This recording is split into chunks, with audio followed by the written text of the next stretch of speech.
მოგესალმებით ძვირფასო ტელემაყურებლებო, მე ვაჟა ოთარაშვილი გახლავართ. დღევანდელი ჩემი განცხადება ეხება საქართველოს რუსთაველის ეროვნულ სამეცნიერო ფონდს, სადაც წლებია, როგორც ჩანს, გარკვეული მაფიური კლანი ბობოქრობს და ფაქტიურად ჩვენ საბიუჯეტო სახსრებს არამიზნობრივად განკარგავენ. მე არ ვამბობ, რომ რუსთაველის ეროვნული სამეცნიერო ფონდი არაფინანსებს ღირსეულ მეცნიერებს, მაგრამ თუ შეიძლება პროცენტულად დაახლოებით 50-50-ზე დანარჩენი თანხები მიდის ეგრეთ წოდებულ ბლეფ პროექტებზე, რომელიც არაფრის მომტანი არ არის ქართული მეცნიერებისათვის და ქართული სახელმწიფოსათვის. აქ როგორც ჩანს, დიდი ხანია არსებობს გარკვეული მაფია, რომელიც ჯერ კიდევ ჯაბა სამუშიას დროს ჩამოყალიბდა და სამწუხაროა, რომ ჩვენი შეტანილი პროექტების შემფასებლები არიან ინკოგნიტო უცხოური სპეციალისტები. მე უცხოურ სპეციალისტებთან, ეგრეთ წოდებულ ექსპერტებთან არაფერი საწინააღმდეგო არ მაქვს, ისეთ სფეროებში, როგორიც არის თქვათ, კვანტური მექანიკა, ბირთვული ფიზიკა, ავტომშენებლობა, კომპიუტერული და ინფორმაციული ტექნოლოგიები და ასე შემდეგ, მაგრამ როგორ შეიძლება საქართველოს ისტორიის საკითხებს აფასებინებდე უცხოელს, როგორ უცხოელმა უფრო კარგად იცის და უფრო მეტად ტკივა ჩემი სახელმწიფოს ეროვნულ ისტორიული პრობლემები და მან უკეთესად იცის ის პერიოდი, ეს იქნება მე-17 საუკუნე თუ მე-16 საუკუნე თუ მე-18 საუკუნე, მან უკეთესად იცის ჩვენი ეროვნული გმირები, ან მხედართმთავრები, ან ქართველთა მიერ გადახდილი ბრძოლები. მე ვაკეთებ განცხადებას ახლა როგორც გიორგი სააკაძის ფენომენის კვლევის ცენტრის დირექტორი. ჩვენ უკვე მეორედ წარვადგინეთ რუსთაველის ეროვნულ ფონდში პროექტი. მეორე პროექტის სახელწოდებაა გიორგი სააკაძის ფენომენი ევროპულ და აზიურ წყაროებში. და პასუხი მოგვივიდა უარყოფითი დასკვნა დაწერა უცხოელმა სპეციალისტმა ინკოგნიტომ, სავსებით იდიოტმა, რომელსაც წარმოდგენა არ აქვს საქართველოს ისტორიაზე და უამრავი ლაფსუსია ამ დასკვნაში. ჯერ პირველი ის არ იცნობს არც გიორგი სააკაძეს, არც მის მოღვაწეობას, მის მხედართმთავრულ გადახდილ ბრძოლებს, საქართველოს ისტორიის ამ პერიოდს, უმნიშვნელოვანეს პერიოდს, შაჰ-აბასის შემოსევებს და ასე შემდეგ და იგი აცხადებს, რომ თურმე გიორგი სააკაძეს აი პირველივე ფრაზებში ჩანს მისი იდიოტიზმი და დილეტანტიზმი, რომ საერთოდ წარმოდგენა არ აქვს საქართველოს ისტორიაზე, რომ თითქოს გიორგი სააკაძეს კავშირი ჰქონდა რუსეთთან, რაც აბსოლუტურად კიდევ ერთხელ ვაცხადებ, არის იდიოტიზმი, რადგანაც ჩვენ ამ პროექტით მოვითხოვთ, რომ უცხოურ წყაროებში ეს იქნება ვატიკანის არქივი, ეს იქნება თეირანის და ისპაჰანის არქივები, ეს იქნება სტამბოლის არქივები, სადაც სხვათა შორის წლების განმავლობაში ჩვენი სახელოვანი მეცნიერები, ბატონი სერგი ჯიკიანი და შენგელია მუშაობდნენ და ძალიან ბევრი მასალა საქართველოს აი ამ პერიოდის შესახებ, ასევე მარიბროსეს არქივი პარიზში და მარიბროსეს რელაციები, რომელიც ინახება პეტერბურგის არქივებში, მოვძებნოთ და გამოვამზეუროთ, რათა ერთხელ და სამუდამოდ დადგინდეს ამ დიდი პიროვნების, საქართველოს ეროვნული გმირის ნამდვილი სახე და ნამდვილი მოღვაწეობა. გმირისა, რომლის ორი ძეგლი დგას საქართველოში და უცხოურ ექსპერტს მიაჩნია, რომ ეს არის არაპოპულარული პიროვნება და არ არის მეცნიერულად გამოსაკვლევი ეს ეპოქა და მას მიაჩნია, რომ უბრალოდ ამაზე შეიძლება მხოლოდ რაღაცა პოპულარული პატარა წიგნი დაიწეროს ხალხის გასართობი. ასეთი იდიოტიზმებით არის სავსე ეროვნული ფონდის მიერ მოძებნილი ექსპერტის შეფასება გიორგი სააკაძის ამ დიდი პიროვნების შესახებ. ჩვენ ეს გვაიძულა ამ პროექტის შედგენა უпростоრად მოგცა სტიმული იმ დიდი მსოფლიო მეცნიერებთან შეხვედრებმა და კონტაქტებმა, რომელიც გიორგი სააკაძის ფენომენის კვლევის ცენტრს გააჩნია. ეს არის თქვათ იგივე დონალდ რეიფილდი, კიტჩინსი, მამა შარლ რენო და სხვები, რომლებმაც ძალიან დადებითად შეაფასეს ჩვენი კვლევები ამ მიმართულებით. ჩვენ არაერთ საერთაშორისო კონფერენციაზე გამოვედით, როგორც საქართველოში, ისე უცხოეთში.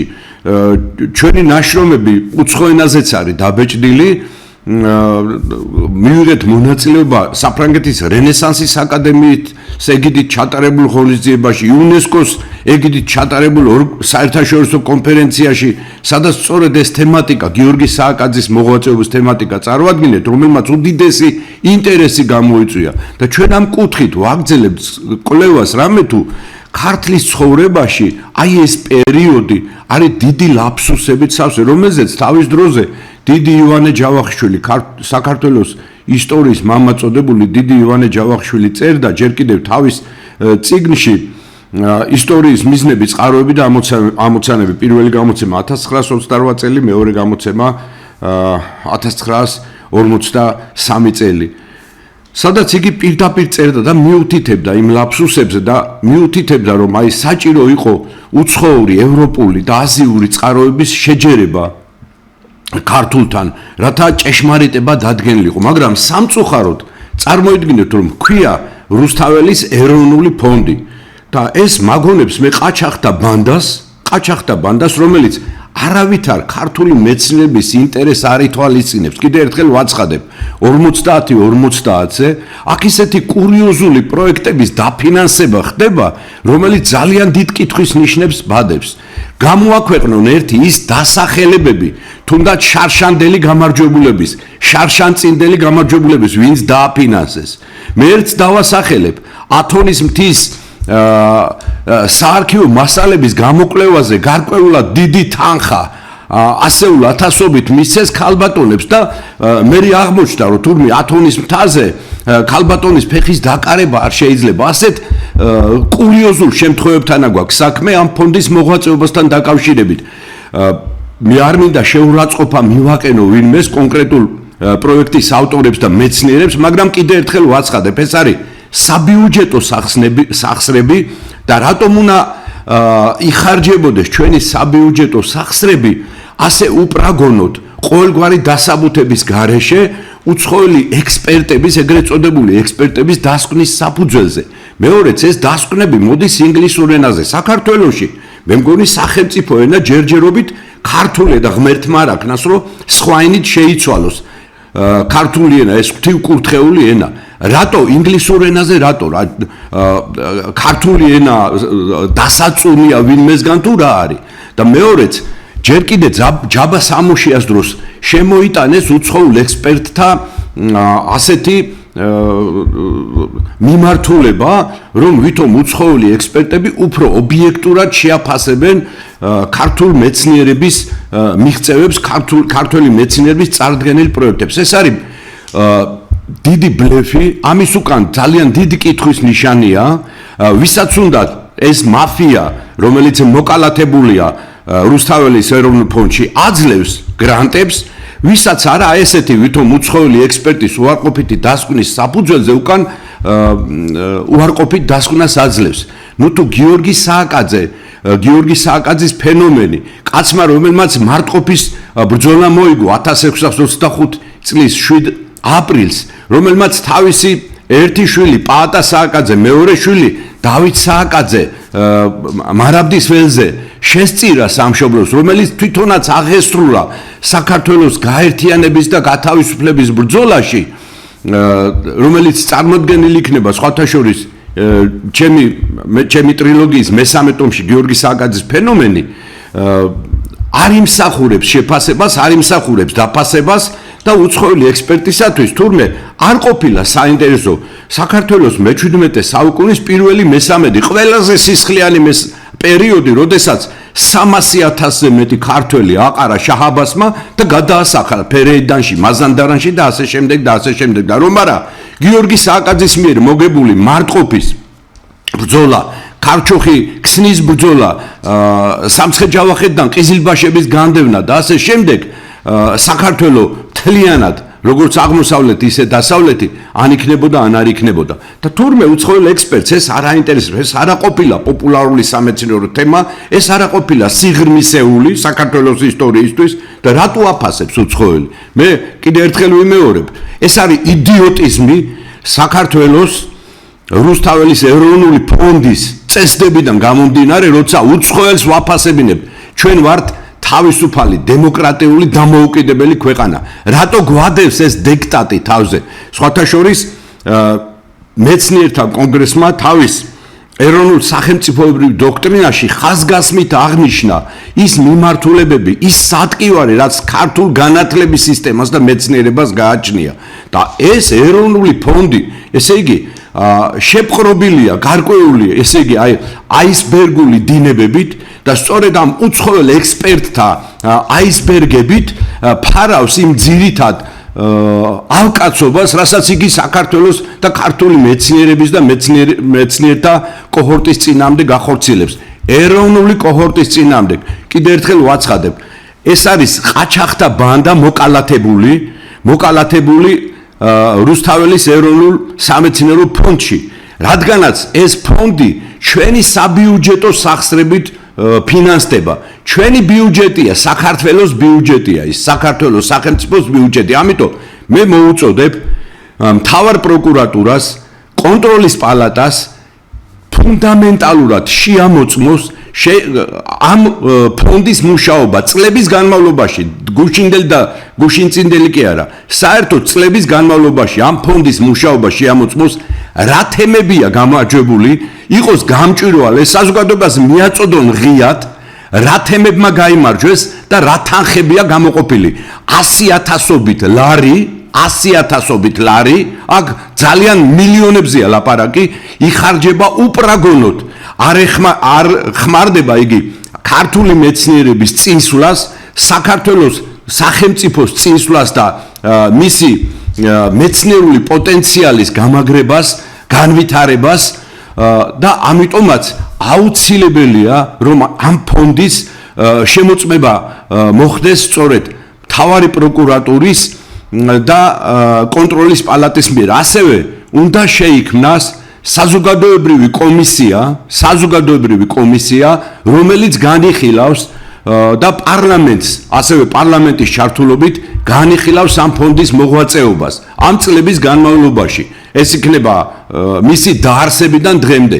რა თემებმა გაიმარჯვეს, რა სახსრები გავიდა და რა მოგება ნახა ამითი ქართულმა მეცნიერებამ, ქართულმა სახელმწიფომ, იმიტომ რომ ძალიან დიდ ბლეფთან, ძალიან დიდ სიყალბესთან გვაქვს საქმე და კიდევ ერთხელ ვიმეორებ, უცხოური ექსპერტები არავითარ შემთხვევაში არ არის საჭირო, როდესაც საქმე ეხება საქართველოს ისტორიას, მის ეროვნულ ინტერესებს, მის ენას, მის წარსულს, მის ტრადიციებს, უცხოელმა არ იცის ჩვენი არც ისტორია, არც ტკივა ჩვენი სატკივარი, რომელიც ისტორიის ამ ქარსისხლიან წლებში ტრიალებდა იბერიის თავზე, არ იცის არც ტკივა ჩვენი ეროვნული პრობლემები და ისეთი ზოგადი და იდიოტური დასკვნები, ისეთი სისულელეებია, როგორიც გადმომიგზავნეს. მე ეხლა აღარ კარგავ დროს, რომ ეს სულელური დასკვნა წაგიკითხოთ, მე ვაპირებ აუცილებლად,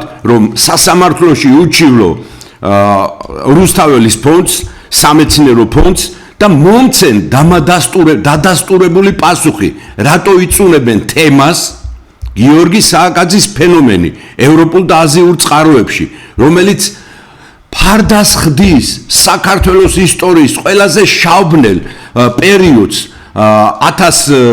600 წლიდან 1632 წლამდე და შემდგომ პერიოდში რა დიდი პრობლემის წინაშე იდგა ჩვენი საქართველო, როგორ იყო საქართველო სწორედ იმ ვაჟკაცების მხრებზე და იმ ბარიერს წარმოადგენდა, რომელიც სწორედ ევროპულ ცივილიზაციას ეფარებოდა, რომ შვიდად ეცხოვრა. დიახ, შაჰ-აბასის გეგმა იყო ისევე როგორც ოსმალეთის იმპერიის გეგმა ევროპაში გასვლა შავი ზღვით და ევროპის დიდ ქალაქების დარბევა.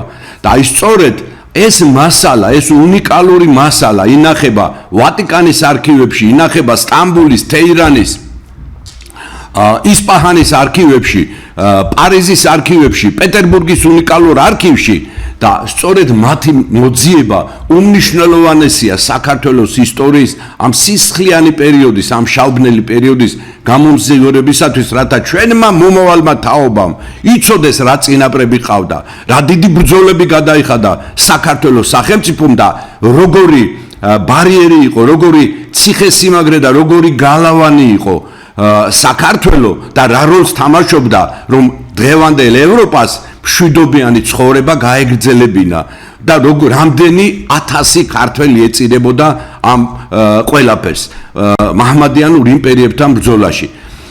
თურმე კიდე ერთხელ ვიმეორებ, უცხოელი მეცნიერებისათვის ეს არავითარ პოპულარულ საკითხს არ წარმოადგენს, არავითარ ინტერესს არ წარმოადგენს და აი ასეთი იდიოტური დასკვნებით უარყოფით პასუხს გვაძლევენ პიროვნებაზე, რომლის ორი ძეგლი დგას საქართველოში, რომელიც ეროვნულ გმირად არის აღიარებული, რომელსაც ახტაცებით წერდა თვითონ დიდი ივანე ჯავახიშვილი, ნიკო ბერძენიშვილი, გივი ჯამბურია, ბატონი ჯანსუღ გვინჯილია, თუ სხვები და სხვები, ანტონ ფურცელაძე, მიხეილ ქვარიანი და ასე შემდეგ, რომლის თაობაზეც პიეტრო დელავალე, ეს დიდი იტალიელი მეცნიერი, მოგზაური, დიპლომატი წერს, რომ იგი იყო მტკიცე ქრისტიანი სიცოცხლის ბოლომდე და რომელმაც თავისი მოღვაწეობით გადაარჩინა საქართველოს შაჰის მახვილს. მე კიდე ერთხელ ვაცხადებ, რომ მინდა აუცილებლად შევხვდე ეროვნული ფონდის დირექტორს, ბატონ თეიმურაზ დოჭვის, მე ვესაუბრე ქეთევან გაბიტაშვილს, ერთ-ერთი განყოფილების დეპარტამენტის ხელმძღვანელს და რომლებიც ცოტა ესეთი იმითი რა ქვია დაცინვით ამბობენ, გნებავთ ევროპაში იჩივლეთ ამის თაობაზე. ევროპაში არა, ქართული სასამართლომ დაადგენს იმ ჭეშმარიტებას, რასაც ჩვენ მოვითხოვთ. ჩამოიყვანეთ ის უცხოელი ექსპერტი და დაგვიმტკიცოს, რომ გიორგი სააკაძე არ არის პოპულარული პიროვნება, რომ ჩვენი წარდგენილი პროექტი, რომ მოვიძიოთ უნიკალური მასალები, რომლებიც არის, კიდე ერთხელ ვიმეორებ, ვატიკანის არქივებში დაცული, რომელიც დაცულია პარიზის, რომელიც დაცულია თეირანის, ისპაჰანის, სტამბულის, პეტერბურგის არქივებში, რომ გამოვამზეუროთ საქართველოს ისტორიის ეს უმნიშვნელოვანესი პერიოდი. მადლობთ ყურადღებისათვის, მაპატიეთ თუ გაცხარებული ვიყავ, იმიტომ რომ ჩვენ არ უნდა ვიყოთ უცხოური დიქტატის ქვეშ, ჩვენი მეცნიერება, ჩვენი მეცნიერული პოტენციალი საქართველოსი ამ უდიდესი კულტურის, მეცნიერების და განათლების მქონე ქვეყნისა არ უნდა იყოს უცხოური დიქტატის ქვეშ და უცხოელი ეგრეთ წოდებული ექსპერტი, როგორც ეს რუსთაველის ყაჩაღთა ფონდი გვიცხადებს, არ უნდა აფასებდეს საქართველოს ისტორიის გმირებს თუ მონაკვეთებს. მადლობა ყურადღებისათვის.